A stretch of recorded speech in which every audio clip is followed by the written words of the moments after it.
Muito boa tarde a todos, pessoal. Eu me chamo Renan, sou gestor de projetos aqui do Cimex.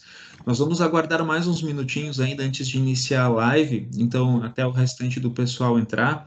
Enquanto isso, a gente vai passar alguns vídeos, tá, dos nossos patrocinadores, tá? Em seguidinha a gente já começa. Você sabia que existe um jeito diferente de cuidar do seu dinheiro? Muito prazer, somos o Sicredi. Somos a primeira instituição financeira cooperativa do Brasil, com mais de 115 anos de crescimento. E toda essa força é resultado da soma de cada um de nós. Para uns, somos uma solução mais simples, humana e próxima para a sua vida financeira. Para outros, somos um parceiro que ajuda a sua empresa, ou ainda que impulsiona o seu agronegócio. Para fazer você crescer, oferecemos um relacionamento próximo, taxas mais justas e uma relação de total transparência. E o melhor, aqui os resultados financeiros da cooperativa são compartilhados entre todos. Os valores investidos ficam na região, desenvolvendo a economia local. Estamos aqui para fazer a diferença, na sua vida, na sua empresa, no agronegócio, na comunidade. E então, vamos fazer juntos.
Bom, muito boa tarde a todos agora oficialmente. Para quem não me conhece ou chegou depois, eu me chamo Renan, sou gestor de projetos aqui do Cimex. Nós ficamos muito felizes em poder contar com vocês nessa tarde de hoje. A gente sabe que ao longo do dia são muitas atividades, o dia a dia é bastante corrido, mas é muito bacana poder contar com vocês, investindo o precioso tempo nessa essa ação que o Cimex está realizando. Essa ação faz parte, entre outras, das ações que o Cimex está fazendo, está buscando fazer de forma prática para ajudar vocês associados. Porque nós sabemos que é cada vez mais difícil manter as operações nas empresas, são muitas questões que vocês têm que estar atentos, e são muitos fatores jogando contra, né? Ainda mais no Brasil, que a legislação às vezes não ajuda, a economia atrapalha, questões políticas, parte da Covid, então são muitos fatores que vocês precisam estar atentos, né? O Brasil definitivamente não é um país para amadores, né? E muitas vezes conhecimentos específicos podem representar uma economia bastante significativa de recursos, tá? Então, seguindo nessa linha de raciocínio, o Cimex a gente está trazendo aí uma parceria onde, né, nos últimos anos está havendo uma crescente demanda de aplicação de logística reversa e compensação ambiental de embalagens pós-consumo, através de decretos estaduais regulamentadores, tá? Então, nós, atentos a isso, estamos trazendo essa live para trazer mais informações sobre esse assunto e para vocês terem um panorama nacional de como a legislação está nesse momento e saber como o Cimex e a Eu Reciclo podem estar ajudando vocês nesse processo. Agora eu vou passar a palavra para a Juliana Zardo, ela vai fazer a mediação desse evento. A Juliana ela é analista ambiental na Soprano e ela também é integrante na nossa comissão de meio ambiente aqui do Cimex. Tá bom? Desejo um ótimo evento para vocês e precisando do Cimex, contem conosco. Juliana, com você. Obrigada, Renan. Boa tarde, pessoal. Então, eu sou a Juliana, faço parte aí da comissão desde o ano passado. Esse é um assunto que a gente tem, principalmente depois da regulamentação ali do estado do Mato Grosso do Sul, vieram algumas demandas, a gente tem discutido, e aí conseguimos chegar, né, nessa parceria com o pessoal do Reciclo. E agora eu vou passar, então, para o João. Ele vai falar, ele é responsável pelos novos negócios da Eu Reciclo, e ele vai falar um pouquinho, então, desse panorama. E perguntas, daí vocês podem ir colocando no chat, daí eu posso, né, eu vou repassando para o pessoal. A Renata também vai nos dar um apoio aí da Eu Reciclo. E também, se for uma pergunta um pouco mais complexa, ele dá para abrir o microfone bem tranquilo, daí a gente vai conversando. A princípio, pode até, né, a gente comentou de as perguntas poderem acontecer durante a apresentação, a gente vai conduzindo, então. Certo, pessoal? Obrigadão.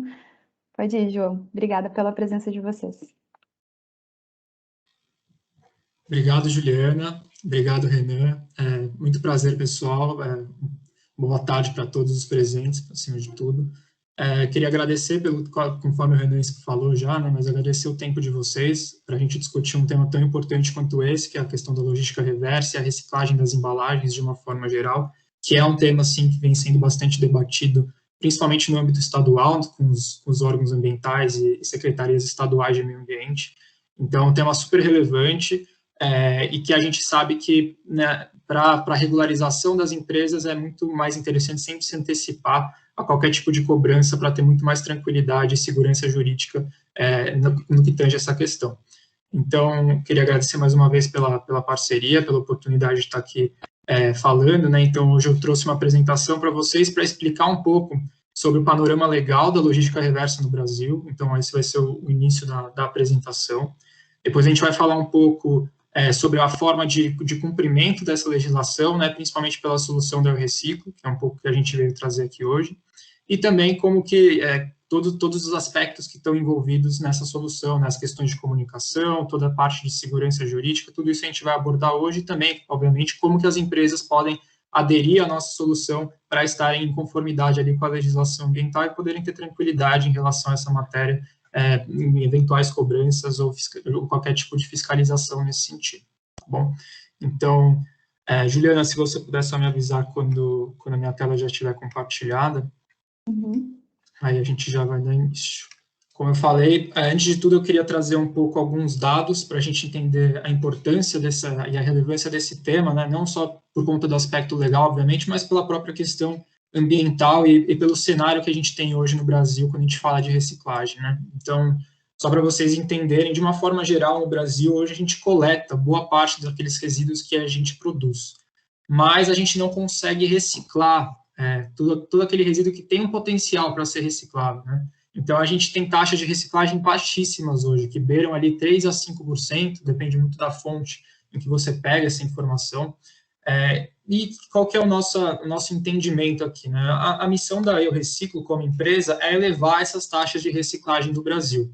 Se a gente coleta boa parte do lixo que a gente produz, mas a gente não consegue reciclar, a gente entende que no meio do caminho tem alguma questão, algum gargalo que não está conseguindo atender a toda essa demanda, né? Toda essa quantidade de resíduo que a gente gera diariamente.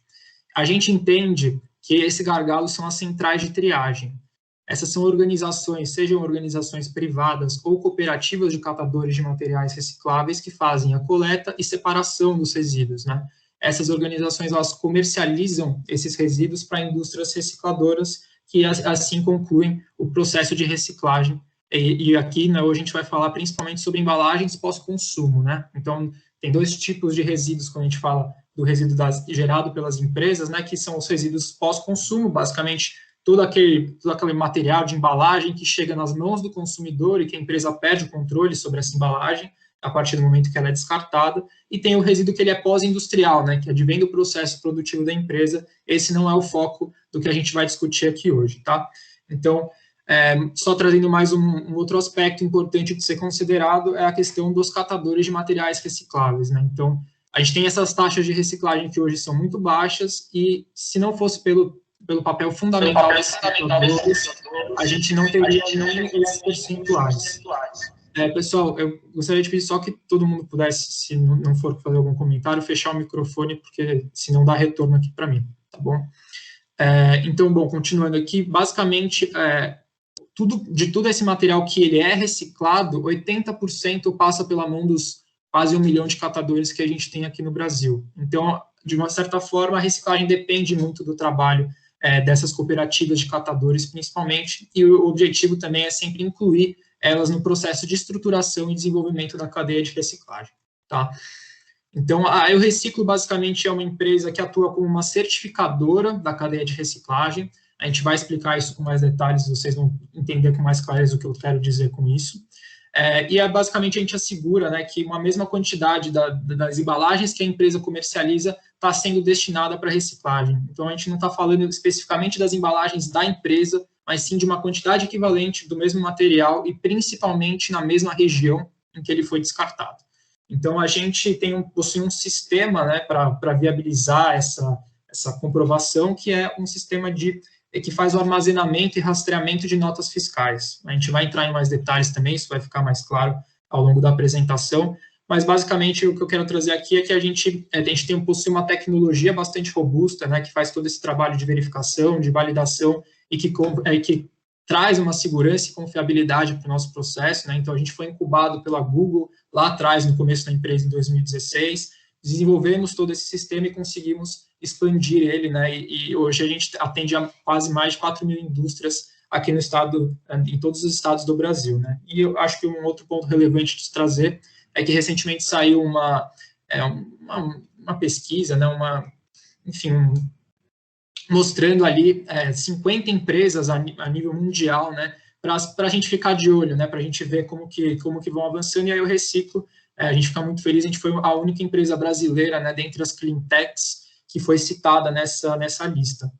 Então, a gente, como eu falei, já tem mais de 4.300 marcas dos mais diversos segmentos, tá? Então, basicamente, qualquer marca que produza embalagens e que isso chegue de alguma forma, tem uma possibilidade de chegar nas mãos do consumidor, elas vão ter uma responsabilidade sobre esses resíduos e a gente atende a todas essas marcas viabilizando o nosso serviço, que é o de compensação ambiental, que a gente vai explicar também com mais detalhes. Então, só para vocês terem ideia, recentemente, por exemplo, a gente firmou uma parceria com a Azul, que é uma companhia aérea. Então, realmente, é uma diversidade muito grande de empresas que atuam com a gente, não só empresas de alimentos e bebidas, enfim, é uma diversidade enorme mesmo de setores que, obviamente, produzem embalagens.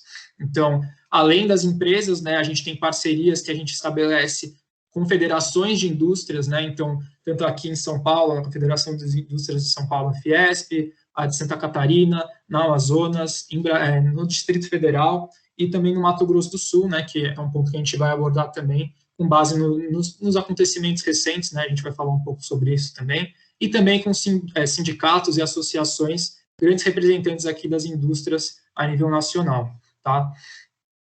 Então, bom, agora a gente vai propriamente entrar na questão legal, então, considero essa aqui um dos principais pontos da apresentação, tá? Então, a gente vai explicar um pouco quais são as obrigações das empresas, principalmente, Depois a gente vai explicar como que funciona essa compensação ambiental para atendimento dessas determinações. Então, basicamente, após a Lei de Crimes Ambientais, que é o primeiro marco ali que realmente mostrou que o governo estava, de fato, olhando para as questões ambientais e responsabilizando aqueles que enfim, realizassem algum tipo de crime ambiental, né?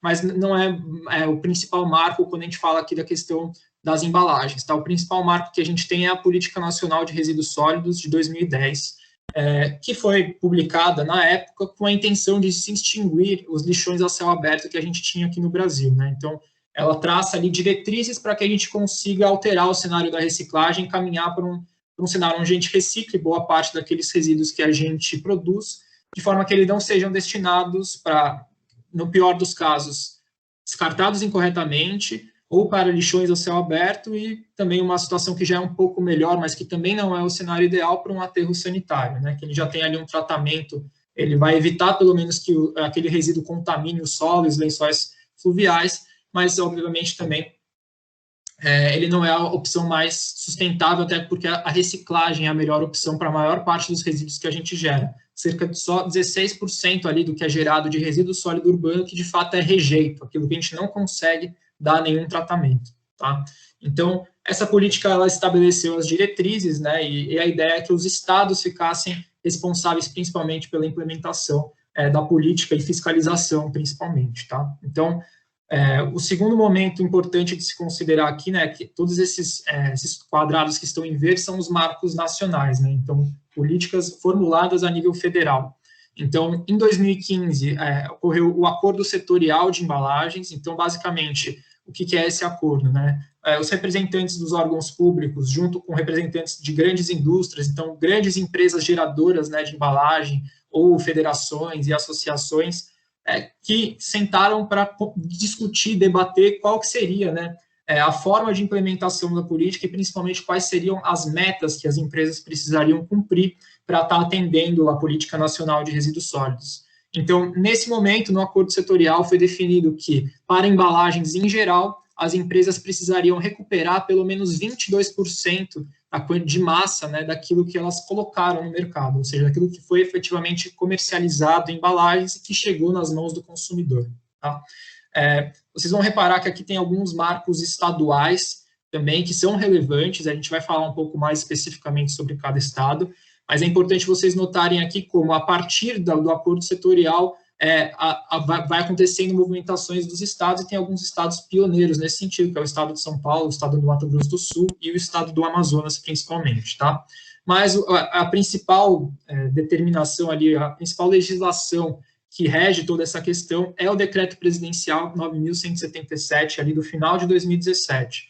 Por quê? Na prática, até então, só precisariam atender a essa meta de 22% as empresas, enfim, associados, né, das principais representantes das indústrias ali que fizeram parte do acordo setorial. Porém, com o decreto presidencial de 2017, isso passa a valer para todas as outras empresas, independentemente se participaram do acordo ou não. Por isso que a gente chama de um decreto de isonomia, nesse sentido. Tá? Então, agora a gente vai falar um pouco especificamente sobre como cada estado foi avançando nessa questão.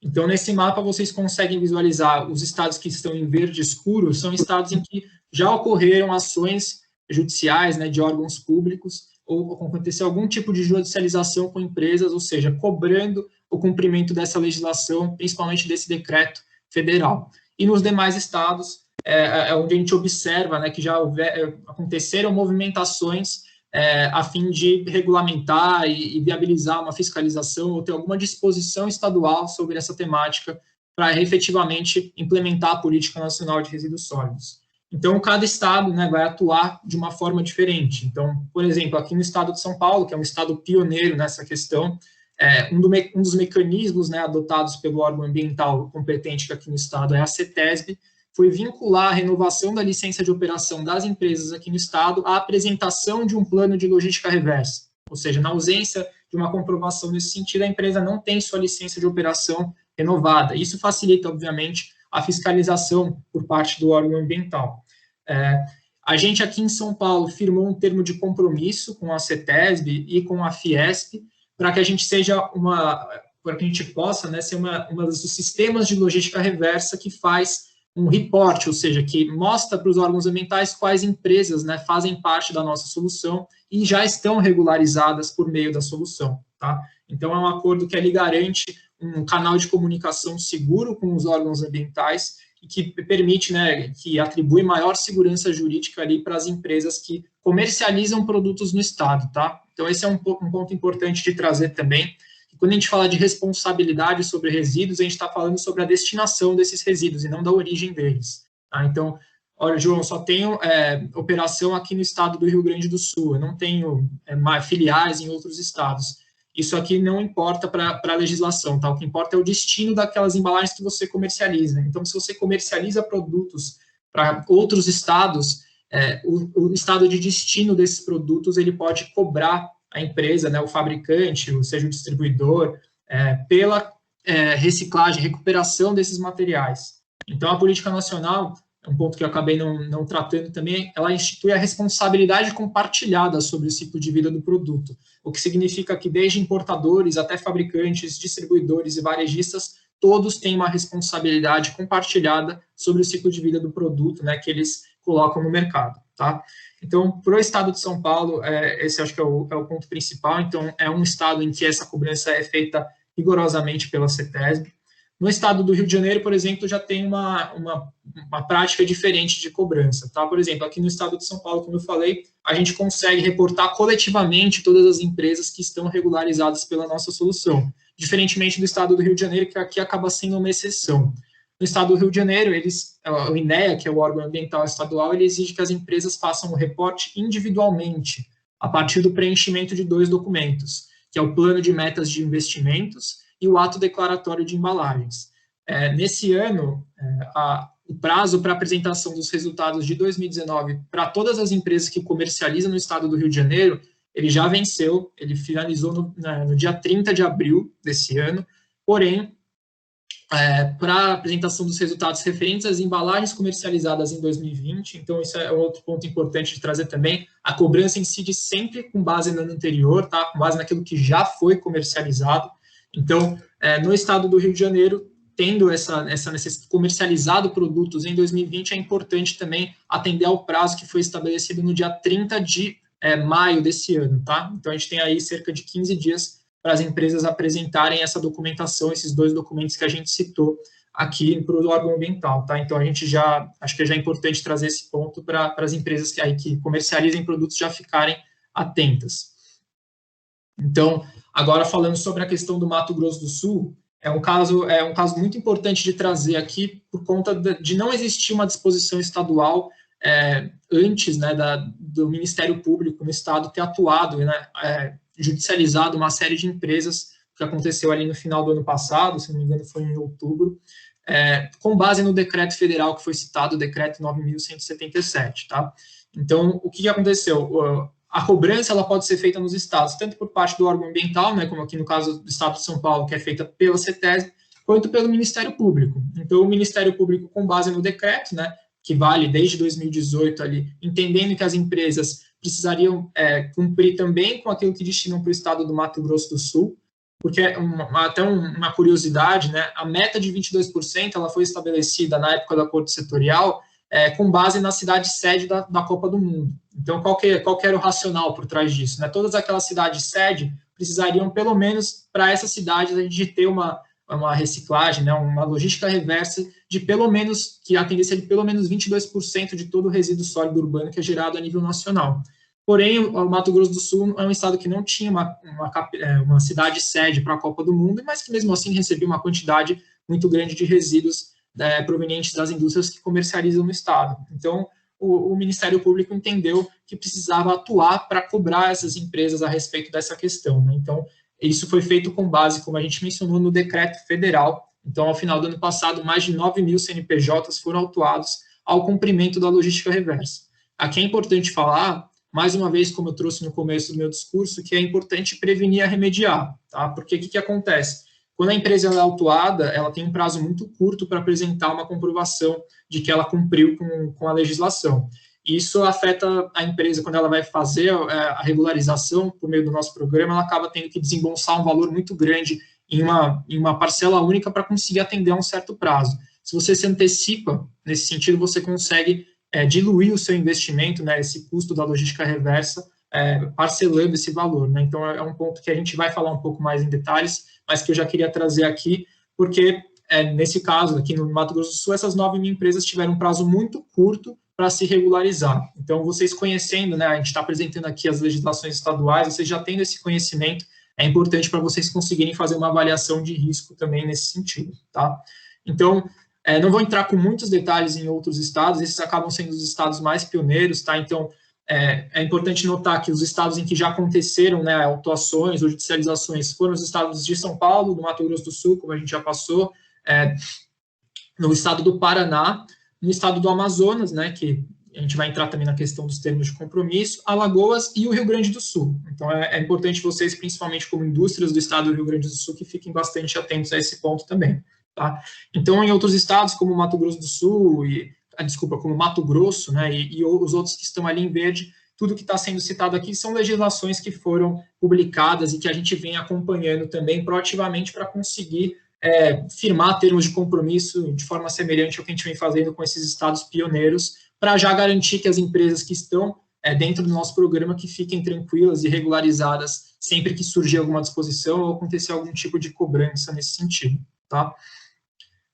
Então, como eu falei aqui, não vou entrar em muitos detalhes, depois a gente compartilha essa apresentação com vocês. Se vocês tiverem alguma dúvida específica sobre algum estado, a gente pode trabalhar aqui também. Vocês deixem as perguntas aí para a gente ir debatendo, mas aqui a gente traz basicamente quais são esses decretos, todas as legislações a nível estadual para cada um desses estados aqui, depois vocês conseguem ter acesso a esse material também, tá bom? Então, daqui da mesma forma para os demais estados, então, citando aqui o Rio Grande do Sul, né, a gente tem essa lei 14.528 que institui a Política Nacional Estadual de Resíduos Sólidos, né, que é até uma das determinações da política nacional é que os estados disponham alguma lei nesse sentido, e, como a gente mencionou, já aconteceram ações civis públicas para a implementação dessa logística no estado do Rio Grande do Sul. Então, mais uma vez, é importante que vocês fiquem atentos a esse ponto. Inclusive, no estado tem um decreto, assim como no estado do Paraná, que está até grifado nesse slide, já está tendo um termo de compromisso em tramitação, já vem sendo debatido e é possível que ele seja publicado ainda esse ano. Então, mais uma vez, sempre que possível, é importante as empresas se anteciparem nesse sentido, tá?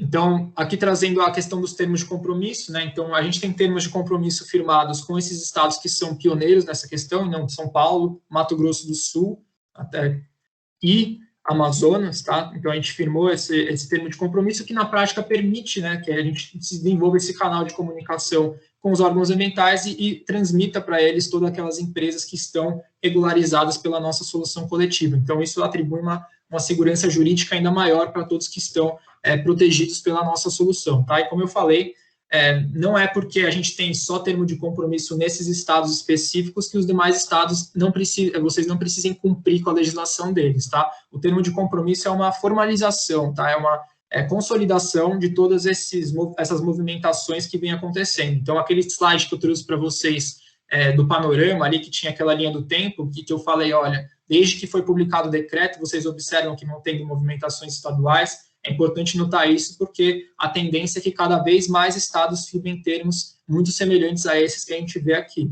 tá? Então, aqui só para trazer para vocês, esses são prazos que já passaram para apresentação de resultados. Aqui a gente tem relatórios que são oficiais e relatórios não oficiais, tá? Os relatórios que são oficiais são para os estados de São Paulo, Mato Grosso do Sul e Rio de Janeiro, ou seja, os órgãos ambientais determinaram os prazos. Então, esse prazo que eu falei, por exemplo, de 30 de maio para comprovação das embalagens comercializadas em 2020, ele foi determinado pelo órgão ambiental, tá?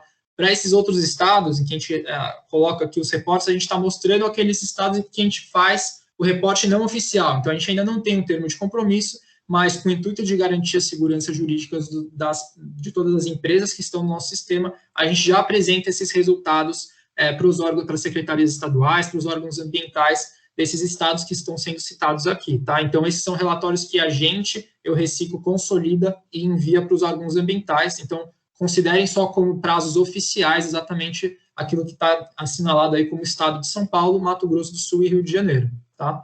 Então, para esses estados é importante vocês, mesmo que não tenham cumprido com o prazo, que façam essa compensação, que a gente vai explicar como funciona, para atender a legislação, tá? Para não ficar com essa pendência, é bastante importante também, porque vocês podem ser cobrados por isso posteriormente. Então, dito isso, tá? A ideia que era que vocês entendessem a importância do tema e as obrigações da empresa, como eu falei, para que a empresa possa fazer uma avaliação de risco nesse sentido. E agora a gente vai entrar um pouco como que funciona a solução do Eu Reciclo, né? Mas antes disso, a gente só quer trazer também quais são possíveis formas, né, de adequação a essa legislação.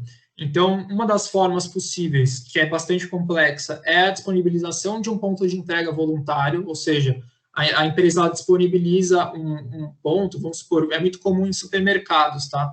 Então, a empresa disponibiliza um ponto, o consumidor retorna a embalagem e a empresa faz a destinação desse resíduo para uma indústria recicladora ou para uma central de triagem. A gente sabe que, de uma forma geral, isso envolve um esforço e um custo logístico bem elevado, e, é claro, tem uma questão também de educação ambiental, que a gente sabe que não é uma coisa muito disseminada no Brasil, então, de uma forma geral, programas que disponibilizam esse tipo de ponto de entrega voluntário não têm volumes muito significativos recuperados a partir disso.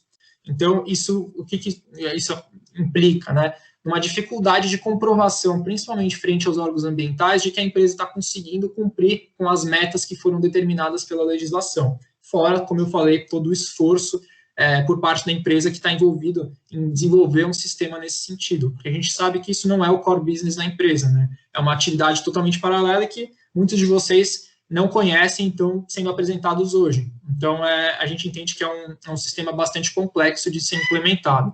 Tem uma outra forma, que é a doação, né? Então, você destinar esses resíduos ou remunerar diretamente cooperativas que fazem esse trabalho de reciclagem, porém, também tem uma dificuldade aqui, que, novamente, é a comprovação dessas metas, né? Então, se você fez essa doação, como que você vai certificar, comprovar que você cumpriu com a meta que foi estabelecida e atende aos 22% ali que são necessários de serem recuperados? Então, qual que é a solução da Eu Reciclo nesse sentido, né? A gente oferece um serviço de compensação ambiental, que, como eu citei no começo da apresentação, consiste em, basicamente, reciclar uma quantidade equivalente das embalagens produzidas pela empresa. Então, não é a embalagem especificamente da empresa, né, mas uma quantidade equivalente do mesmo material e na mesma região em que ele foi descartado. Então, novamente, o destino do resíduo, né?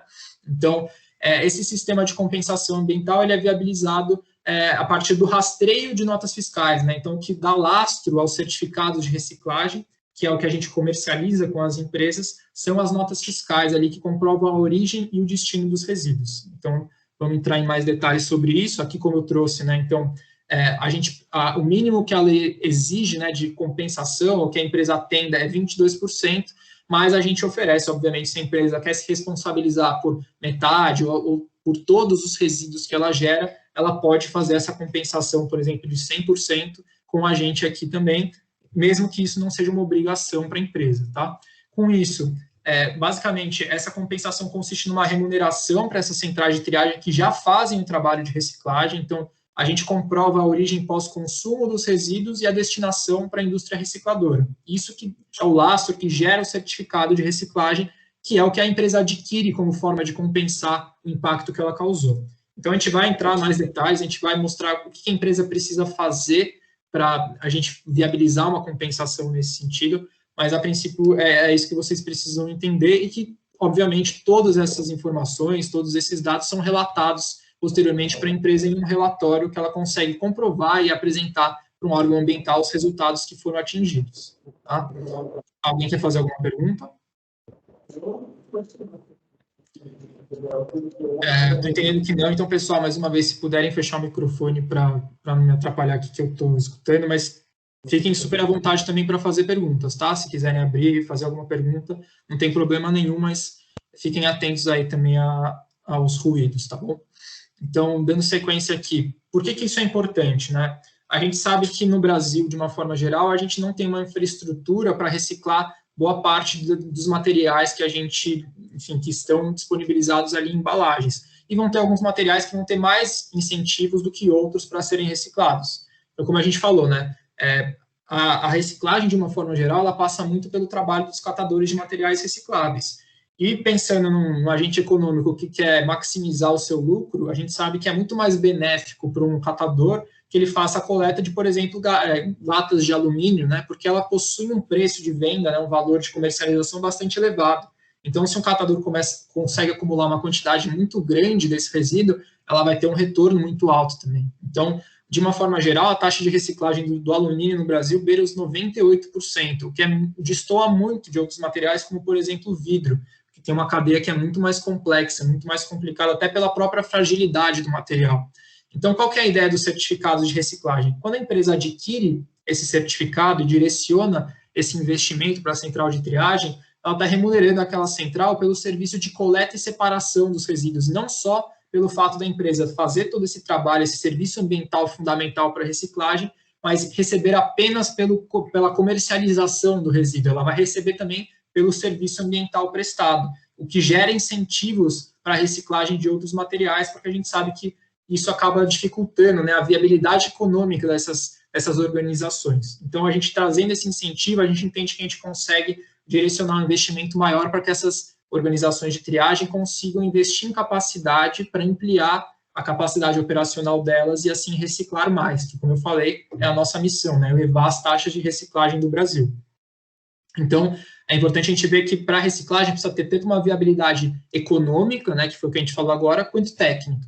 Então, tem alguns tipos de resíduo também que, por conta da infraestrutura, muitas vezes precária, que a gente tem em diversas organizações de triagem, a gente não consegue reciclar aquele produto, por mais que na embalagem muitas vezes esteja atestando que ele seja reciclável. Tá? Então, tem uma diferença importante ali entre aquilo que é reciclável e aquilo que é reciclado, de fato, aqui no Brasil, por conta da infraestrutura. Tá? Então, com isso, qual que é o impacto que o Reciclo conseguiu fazer junto às mais de 4 mil empresas que estão com a gente, né?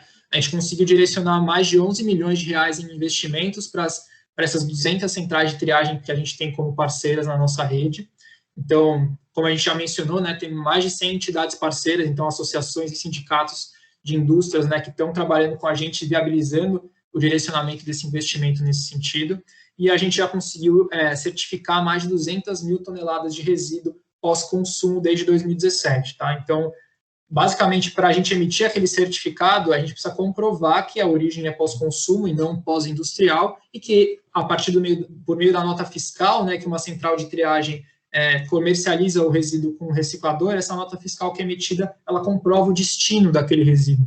Então, quando a gente comprova essa origem e destino, isso que permite, né, que dá o lastro ao certificado de reciclagem. Então, aqui, por mais que a gente registre muito mais notas fiscais, uma quantidade muito maior de resíduos no nosso sistema, tudo aquilo que vira, de fato, certificados de reciclagem que são comercializados, desde 2017, ali são mais de 200 mil toneladas. Tá?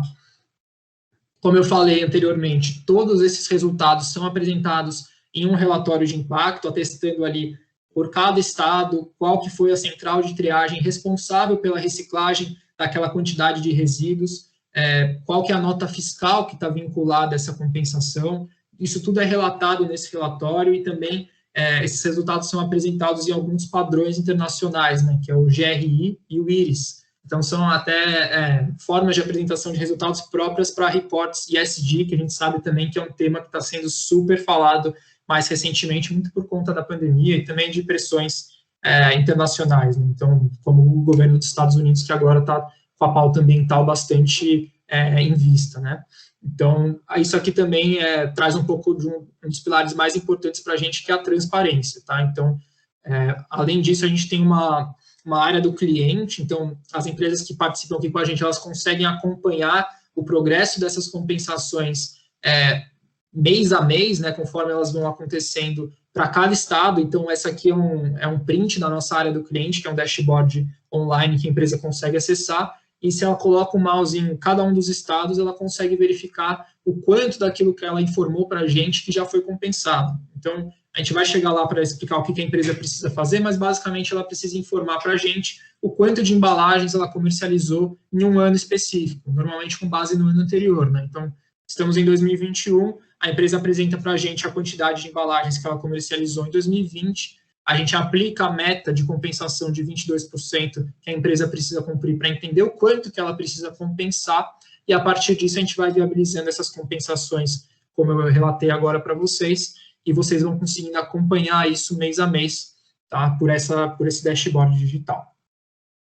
Então, basicamente, isso a gente passou agora pela legislação, um pouco como que funciona a nossa solução, e agora a gente quer trazer também um pouco a questão de comunicação que está envolvida nisso, que é a utilização do selo. Então, o selo Eu Reciclo, basicamente, ele traduz todo esse trabalho que está sendo feito, né? Desde a regularização, a legislação ambiental. Então, só utiliza o selo Eu Reciclo empresas que cumprem com a Política Nacional de Resíduos Sólidos, ou seja, que fazem a compensação em todos os estados nos quais elas comercializam seus produtos.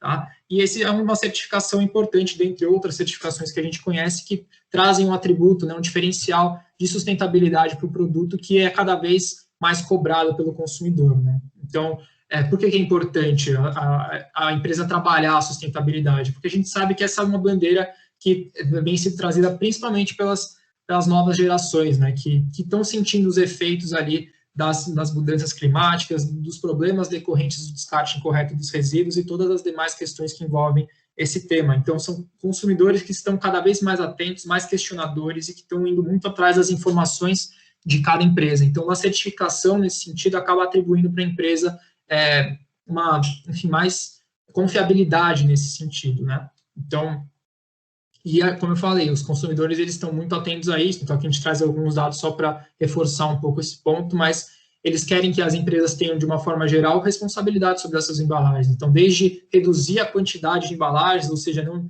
ter uma quantidade excessiva e desnecessária de embalagens envolvendo os produtos, e também de adotar práticas mais sustentáveis, né? Então, a reciclagem é uma dessas práticas. Então, para as empresas, né, como eu falei, até por conta dessas discussões de ESG, essa estratégia de sustentabilidade, né, é um diferencial importante para a empresa e também é um investimento que é não só feito na cadeia de reciclagem, mas no próprio produto, né, como uma forma de agregar valor à marca. Então, são atributos que são cada vez mais importantes aos olhos do consumidor. Então, a gente tem alguns modelos de selo, né, esse é o nosso selo tradicional, que representa ali que a empresa cumpre com a meta de 22%, mas, como eu falei, a gente permite que a empresa vá além, caso ela tenha essa vontade, né, então, obviamente, ela vai poder explorar toda uma milhar de possibilidades de comunicação sobre isso, né? Então, a gente disponibiliza outros modelos de selo específicos, né? Então, se a empresa cumpre com 100%, se ela se responsabiliza por todas as embalagens que ela coloca no mercado, ela pode utilizar um selo diferenciado atestando que ela faz 100% daquilo que ela coloca, né? Então, um posicionamento ainda mais sustentável. Então, as possibilidades de comunicação se multiplicam nesse sentido. E tem ainda empresas, né, que optam por regenerar o impacto que já causaram, né? Então, elas fazem 200% de compensação, ou seja, para cada um produto que elas vendem, 2 outras embalagens da mesma natureza estão sendo recicladas. Tá? Então, é uma possibilidade que a gente tem aqui também. Alguém vai fazer uma pergunta? Beleza. Bom, em resumo, de tudo que a gente falou aqui, quais são os principais benefícios, né, e ganhos que a empresa tem ao aderir ao selo Reciclo, né? Então, antes de tudo, ela vai ter credibilidade, né, por conta da certificação em si, né? Então, por tudo aquilo que a gente falou, a gente já tem uma parceria com uma série de indústrias, então mais de 4.000 empresas, mais de 100 associações e sindicatos, isso reforça muito essa questão de credibilidade e principalmente como que os órgãos ambientais enxergam a nossa solução, né? A gente está representando uma série de empresas aqui nesse sentido. Todo esse rastreamento, né? Então a garantia de que você está remunerando uma central de triagem pelo serviço de reciclagem que ela está prestando exclusivamente para a sua empresa, né? Então, diferentemente de um imposto, você sabe que esse recurso está sendo direcionado diretamente para aquela central que ficou responsável pela reciclagem dos resíduos que você gerou, né? Tem toda essa parte de comunicação também que envolve o selo, né? As possibilidades de comunicar para o consumidor esse trabalho que está sendo feito e todo o retorno, né, que você pode ter nesse sentido por um posicionamento mais sustentável. Tem a adequação legal, que é toda a parte de segurança jurídica, né, que evita que as empresas tenham qualquer tipo de dor de cabeça, eventualmente se surge alguma legislação, algum tipo de cobrança sobre essa matéria, né? Então é importante, como eu falei, a empresa ter conhecimento sobre a legislação para se antecipar e para não ter nenhum tipo de problema ou tipo de surpresa nesse sentido, principalmente. E a questão do impacto, obviamente, que é o principal. Então, tanto no aspecto ambiental, né, direcionar mais recursos para a cadeia de reciclagem, a gente evita que mais embalagens sejam descartadas de forma incorreta, né? E, claro, a parte social também. Então, pelo fato da gente direcionar um investimento significativo para muitas cooperativas de catadores, né, que são, enfim, organizações muitas vezes vulneráveis nesse sentido, até economicamente. Direcionando esse investimento, a gente entende que a gente consegue impactar também socialmente essas organizações que fazem um papel fundamental para que a cadeia de reciclagem seja viável hoje. Então, para vocês entenderem qual que é o passo a passo para a adesão de uma empresa ao nosso sistema, né? Passa, como eu comentei, primeiro por levantar a quantidade de embalagens que foi comercializada em um ano de referência, né? Como eu falei, normalmente é com base no ano anterior, mas tem alguns estados que vão fazer essa cobrança retroativa também. Então, como existe aquele decreto desde 2018, desde o final de 2017, na verdade, né? Então, por exemplo, no estado de São Paulo, a CETESB faz a cobrança a partir de 2018. Então, uma empresa que for aderir ao nosso sistema hoje, ela precisa fazer uma compensação de 2018, de 2019 e 2020, referente ao estado de São Paulo. Então, aqui também entra a questão da antecipação, né? Quando a empresa se antecipa, ela consegue diluir melhor esse investimento, ela consegue parcelar, ter mais tranquilidade para fazer essas compensações. Se ela está precisando atender a um prazo específico, se o órgão ambiental determina que ela tem 10 dias de prazo para apresentar um resultado, ela precisa desembolsar todo o valor, todo esse investimento em uma única parcela para que a gente consiga emitir o certificado. Então, o certificado de reciclagem ele é emitido depois do período de 1 ano. Tá? Então, ao final desse 1 ano, é emitido um certificado que comprova ali que a empresa cumpriu, né? Compensou todos aqueles volumes. Então, se ela precisa atender algum prazo, ela precisa antecipar esse pagamento para conseguir concluir a compensação. Do contrário, ela consegue ali parcelar em até 12 vezes o investimento, o que facilita um pouco o fluxo de caixa para a empresa também. Com isso, com essas informações de embalagem, de quantidade que a gente precisa compensar, a gente vai oferecer uma proposta comercial com base nos valores por tonelada que a gente tem aqui de cada material e para cada estado. Então, de uma forma geral, quanto maior a quantidade a ser compensada, melhor é o preço que a gente consegue oferecer pelos certificados, e os associados da CIMEX vão ter ali 10% de desconto em todos os certificados que forem adquiridos por conta da parceria que a gente vai firmar, tá? Então, após isso, né, informado e validado o contrato, confirmado, a gente assina, né, faz a assinatura e passa a fazer essas compensações, como eu falei, ao longo de 1 ano. Então, a empresa ela passa a ter um acompanhamento também da nossa equipe de sucesso do cliente, né, que é responsável pelo pós-venda, pelo atendimento e relacionamento com as marcas. Então, até nos aspectos de comunicação, a gente tem toda essa equipe para auxiliar as empresas em comunicar todo esse trabalho que está sendo feito, né, na inclusão do selo, ou seja, no que for preciso ali para a empresa, quais forem as necessidades, vai ter um time só para olhar para isso e também para informar quaisquer tipos de avanço ali da legislação ou cobranças específicas que a empresa precise se atentar. E, claro, como eu falei, a gente vai ter depois um mapeamento, você consegue acessar no nosso site, na plataforma ali na área do cliente, ou nos relatórios de impacto, você consegue, primeiro, visualizar todo o trabalho que foi feito e também comprovar ali perante um órgão ambiental que a empresa possui uma solução que já foi compensado devidamente e já está cumprindo com a legislação ambiental, principalmente, tá? Então, basicamente é isso, pessoal. Agora, como não tiveram dúvidas ao longo da apresentação, caso tenha alguma dúvida, coloque nos comentários para a gente tirar todas as dúvidas de vocês. Essa apresentação, como eu falei, a gente pode disponibilizar depois, aqui ficam os meus contatos, para quem quiser tratar com a gente depois, e basicamente é isso. Espero que tenha esclarecido aí os principais pontos e que tenha sido relevante para vocês todo esse conteúdo. Muito obrigado pelo tempo disponibilizado.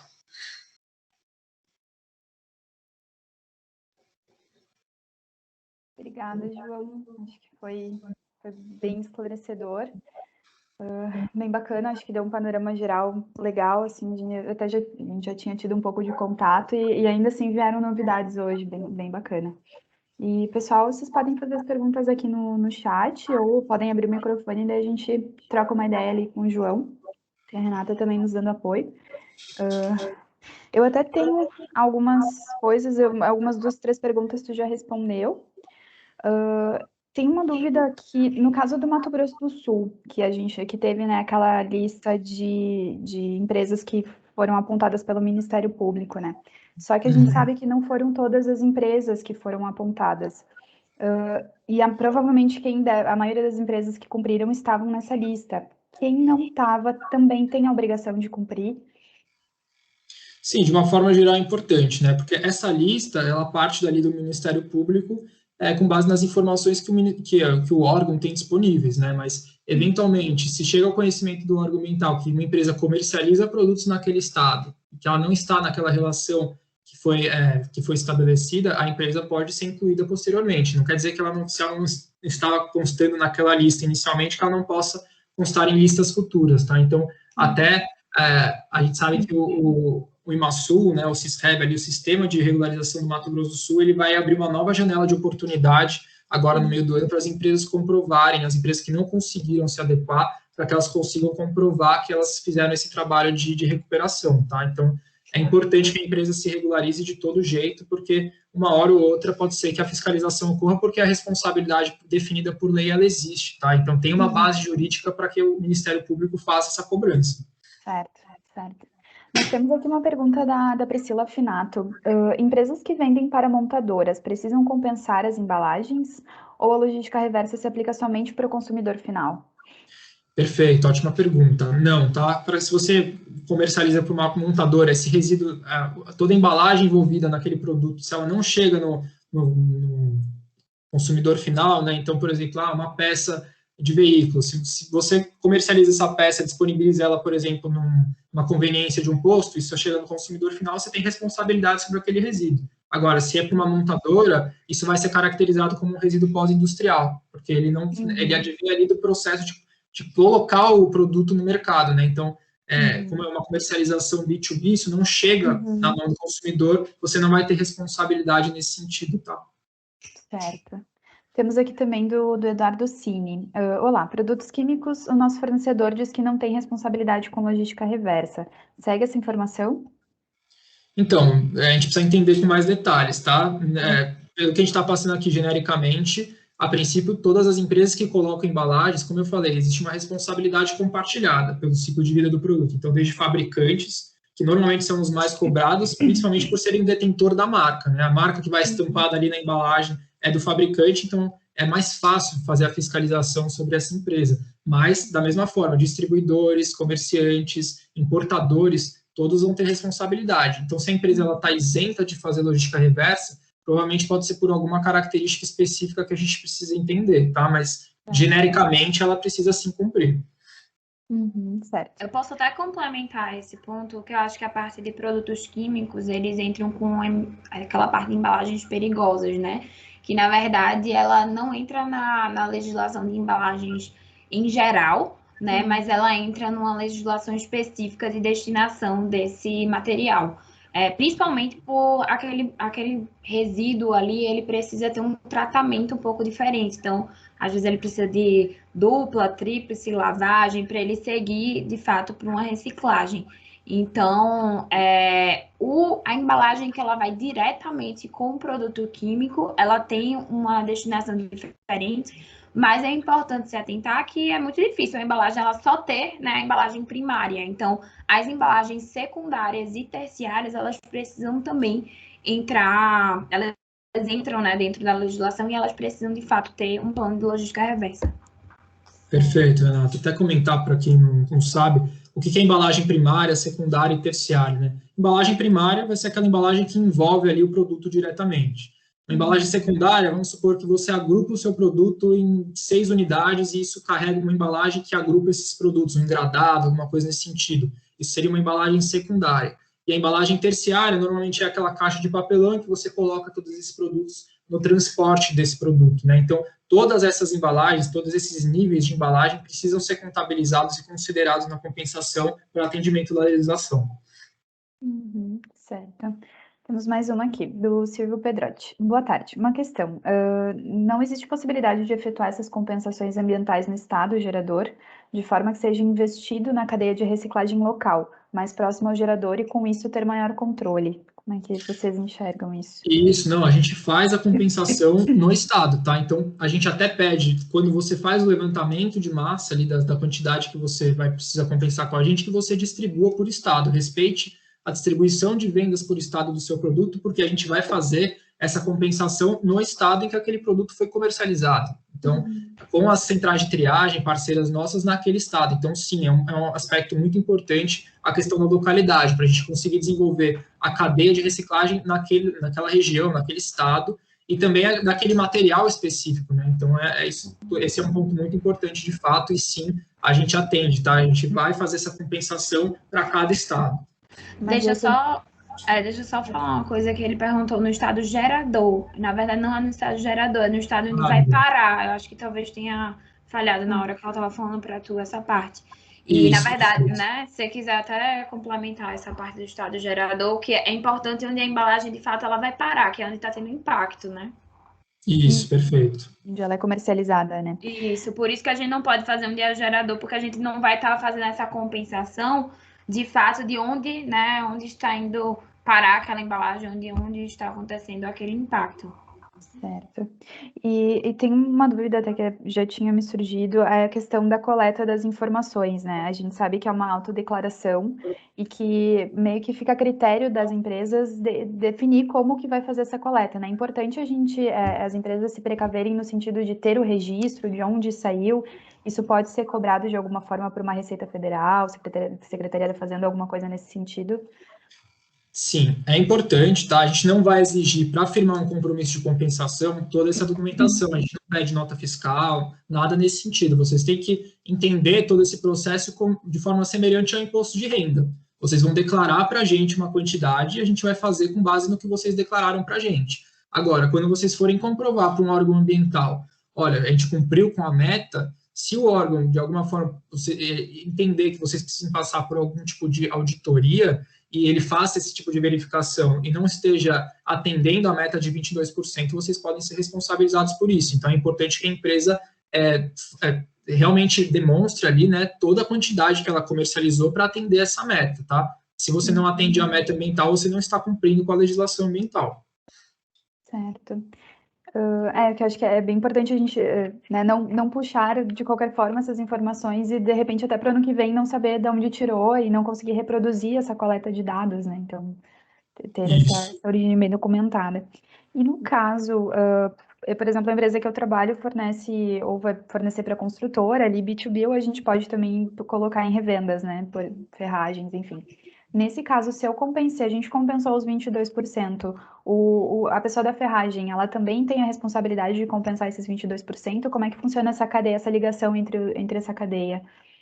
Ótima pergunta também. Então, assim, como eu falei, a lei ela traz a responsabilidade compartilhada sobre o ciclo de vida do produto. Então, aquele produto, ele parte do fabricante, vai para o distribuidor, vai para o varejo, todos têm a responsabilidade, mas ela é compartilhada. Então, se o fabricante ele cumpre com os 22%, o distribuidor ele não vai precisar fazer também 22%, né? Porque aí estaria duplicando a necessidade ali de reciclagem desse resíduo, né? Então, é importante entender também se é o seu fabricante ou o seu distribuidor, se ele já faz esse trabalho, então você não vai ter responsabilidade nesse sentido, mas é bastante, assim, são raros os casos que a gente conhece nesse sentido, tá? Então, normalmente, claro, é possível, por exemplo, você dividir esse investimento com o distribuidor, é possível, mas são raros os casos que a gente atende nesse sentido aqui.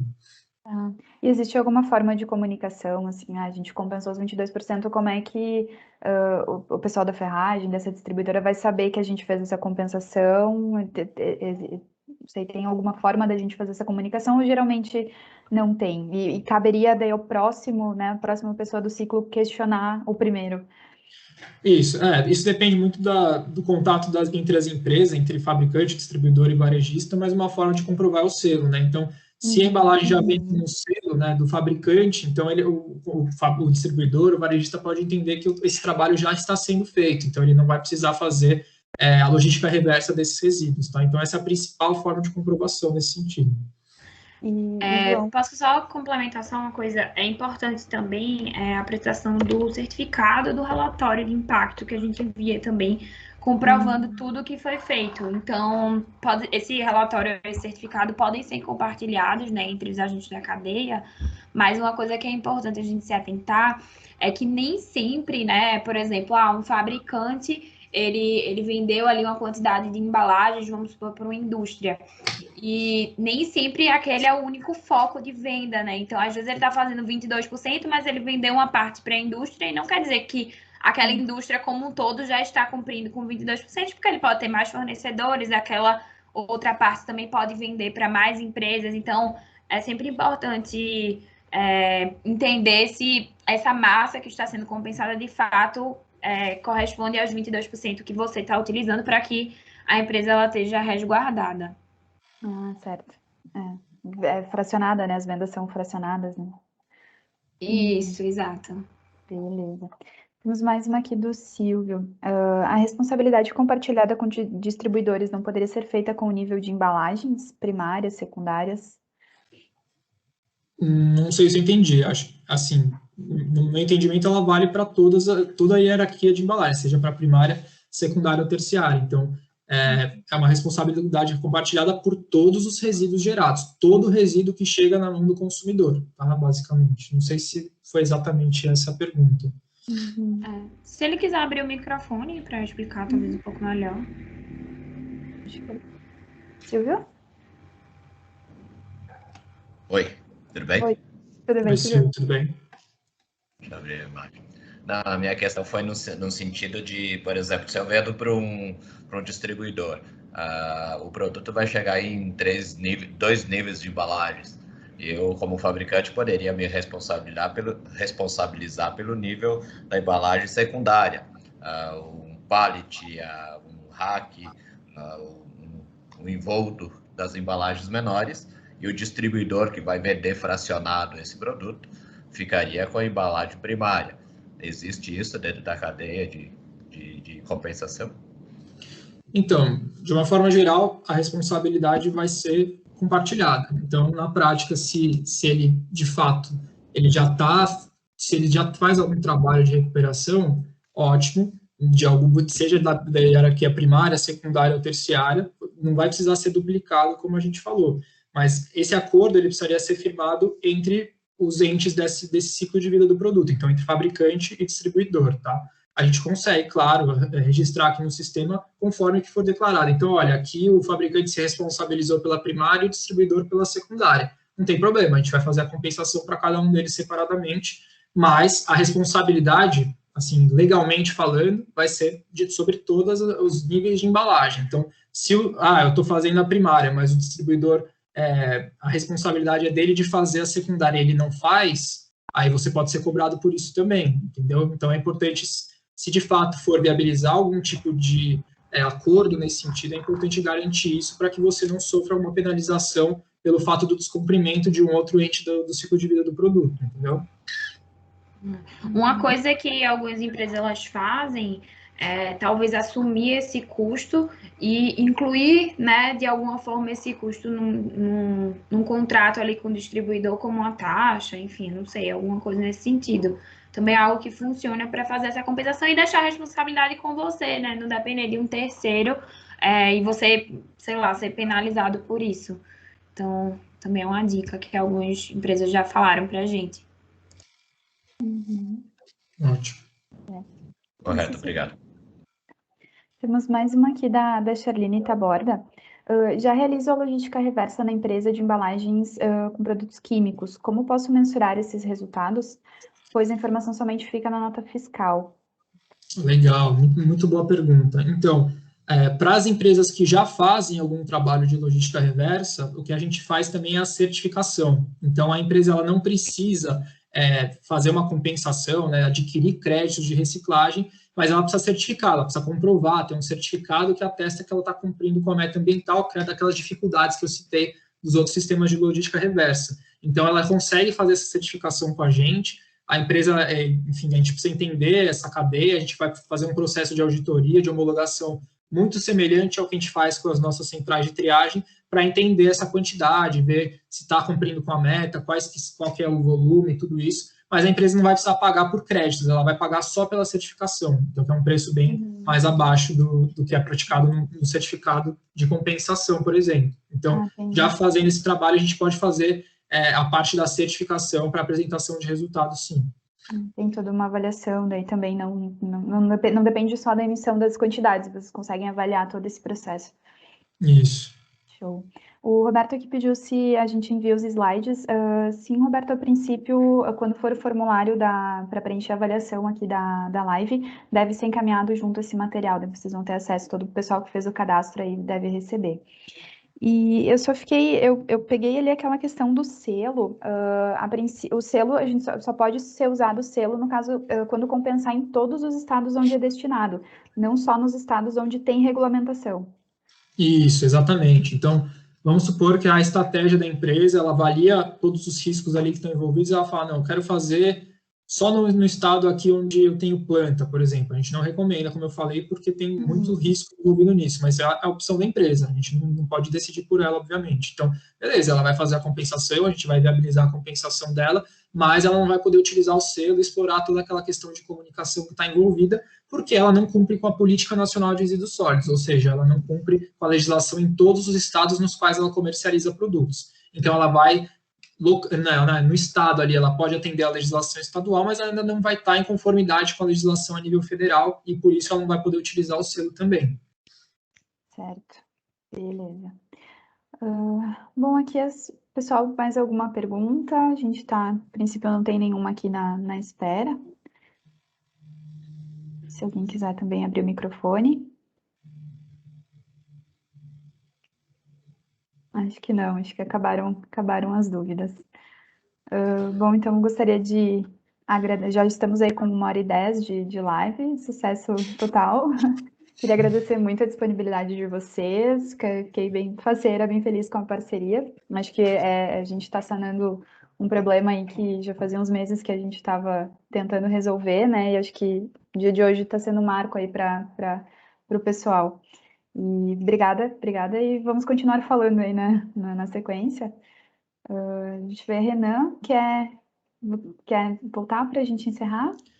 Então, pessoal, mais uma vez agradecendo a presença de todos. Obrigado, Renata, Juliano, João, a toda a equipe aí da Reciclo.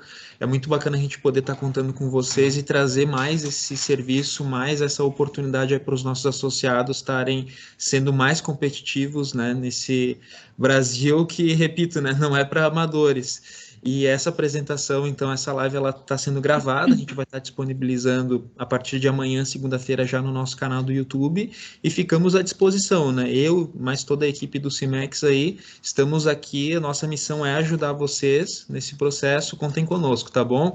Um grande abraço, até a próxima live, e bom resto de semana a todos.